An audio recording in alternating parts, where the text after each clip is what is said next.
এগুলা বলিয়া আমি শুরু করলাম নতুন জারি, বলবো এবার আজব ঘটনা। এক দেশে এক বাবা ছিল, বাবার মনের যন্ত্রণা করে বলবো এবার নতুন করে, ও ভাইরে সত্য ঘটনা।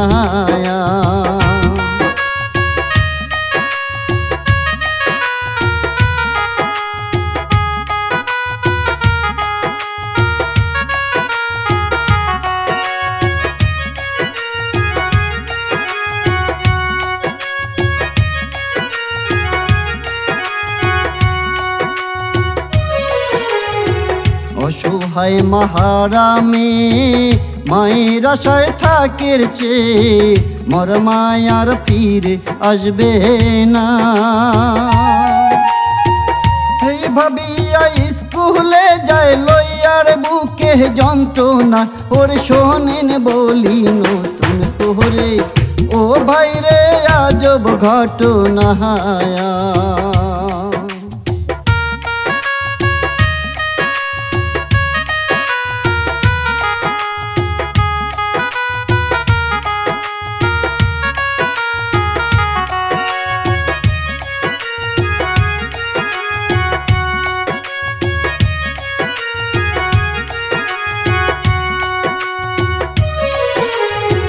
মেয়েটা রোজ স্কুলে যায়, দুষ্টুরা তার দিকে তাকায়, দুষ্টুরা তার পিছু ছাড়ে না।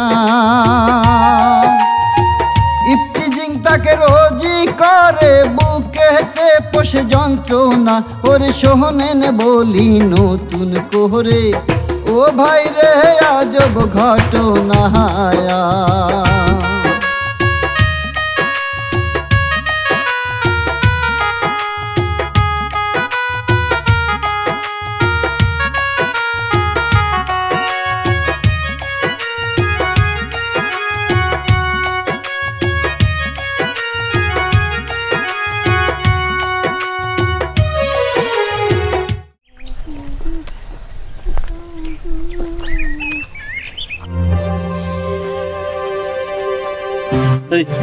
জি বড় ভাই, মালটা আসতেছে।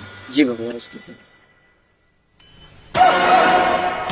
আরে সুন্দরী, দাঁড়াও দাঁড়াও, তোমার জন্য ফুল নিয়ে এসেছি, ফুলটা নাও।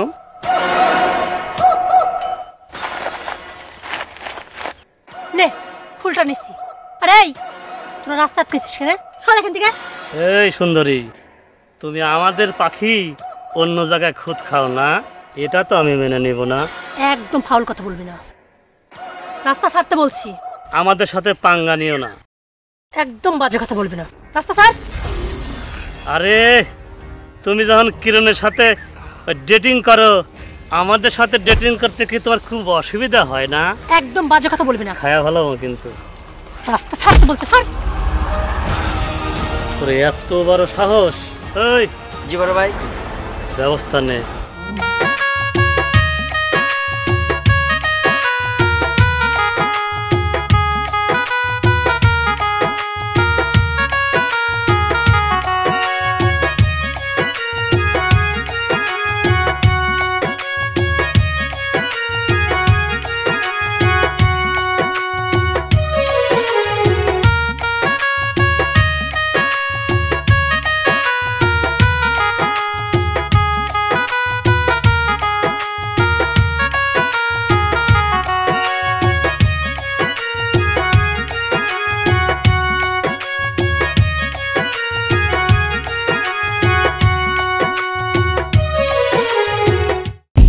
সিং। জি বড় ভাই। চেহারা যে গ্লাস দিচ্ছে, ঘটনাটা কি রে? বড় ভাই গ্রামে নতুন নতুন মেয়ে আসতেছে তো। বড় ভাই আজ কিন্তু কাজটা সারতেই হবে। আইসি যখন গাও ম্যাচ বাস করতেছে। বড় ভাই হ্যাঁ মালটা আসতেছে। চলেন বড় ভাই। চল।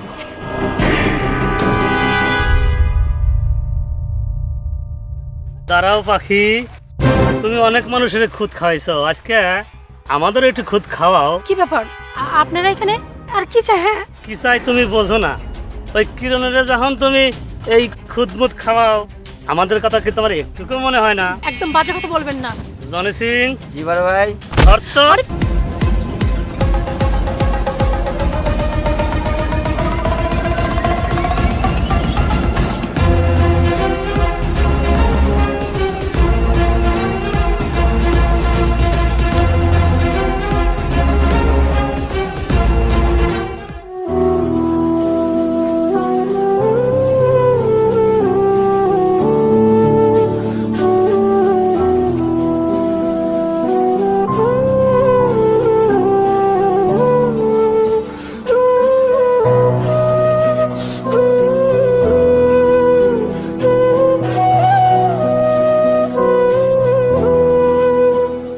তার আজকে আসার কোনো নামই নাই, তার জন্য যে আমি অপেক্ষা করতেছি, ঠিক কখন বলছি তুমি একটু তাড়াতাড়ি আসো।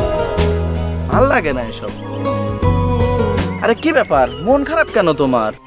দেখো তো, তোমার জন্য এই ফুলটা নিয়ে কতক্ষণ ধরে আমি অপেক্ষা করতেছি। তোমার চুলের খোপায় গুজে দেবো বলে একটা ফুল নিয়ে আসছিলাম আমি।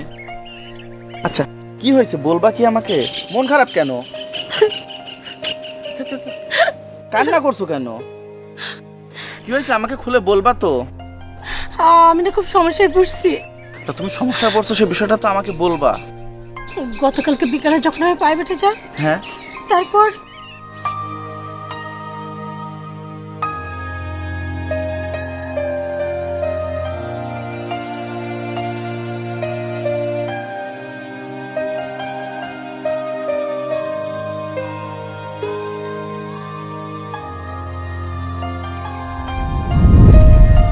কি বলো এসব?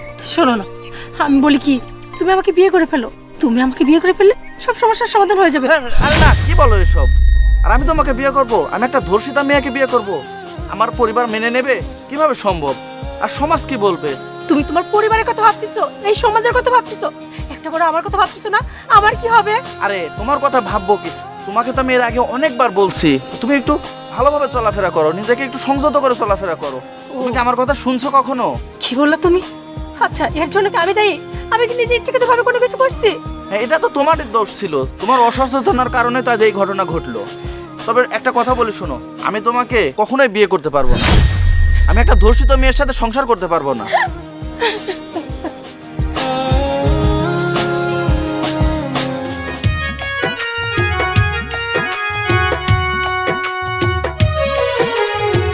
মেয়েটার চলন বলনে বাবার সন্দ জাগলো রে মনে।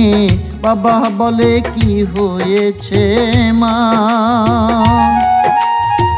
মেয়ে বলে প্রাণের বাবা বলতে তোমায় পারবো না। ওরে আমার দুঃখ শুনলে বাবা, ও তুমি সইতে পারবা না।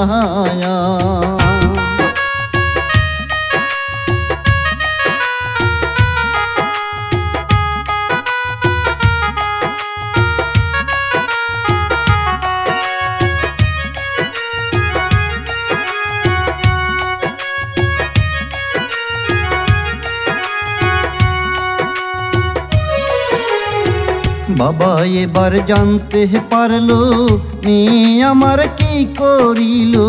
কি করিব ভেবে তো পাই না। মরলেরই কাছে যায় রে লইয়ার বুকে যন্ত্রণা। ওরে সব শুনিয়া মরল তো ভাই, ও তাহার বিচার করলো না।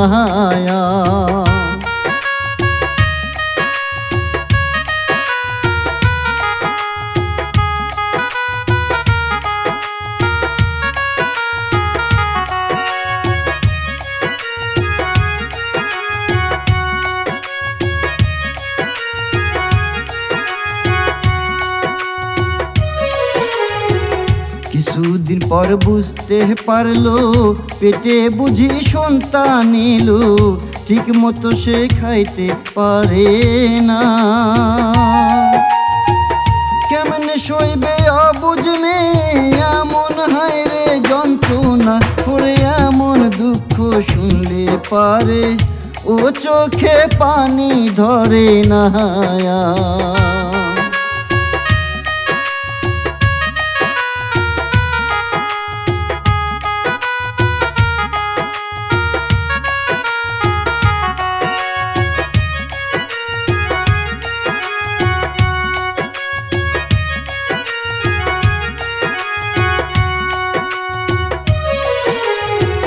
দিনে দিনে দিন চলে যায়, পেটের বাচ্চা বড় রে হয়, নানান লোকে নানান কথা কয়। সইতে তো পারে না মেয়ে এমন নিষ্ঠুর লাঞ্ছনা, ওরে তাই তো করে নিজের মহরণ ও মেয়ে নিজেই কামনায়া।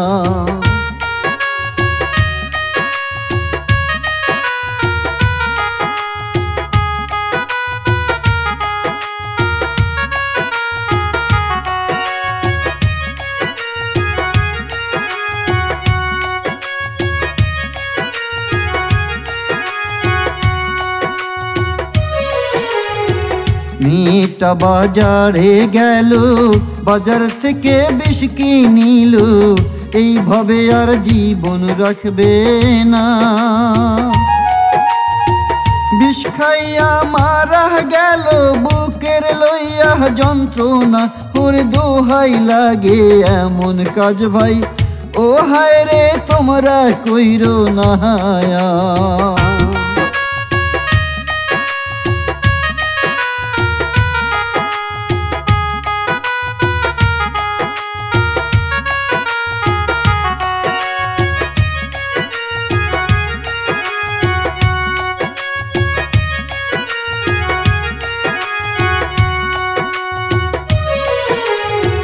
পল্লী মাসুদ ভেবে বলে, বুক ভাসাইয়া নয়ন জলে, এমন কর্ম দোহাই কইরো না।